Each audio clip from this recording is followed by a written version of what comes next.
দিলে, দৃষ্টান্ত দিলে বুঝবেন।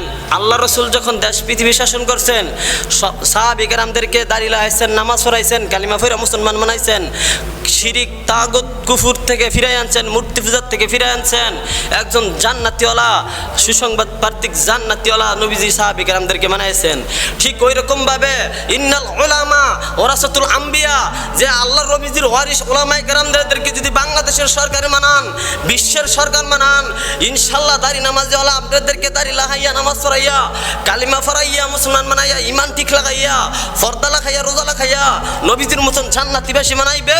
এবং দুনিয়া তো শান্তিতে থাকতে পারবা, আখিরাত তো জান্নাতুল ফেরদাউসি, সব থেকে বড় জান্নাত, 8টা জান্নাত থেকে সব থেকে বড় জান্নাত জান্নাতুল ফেরদাউসি ইনশাল্লাহ পাইবা।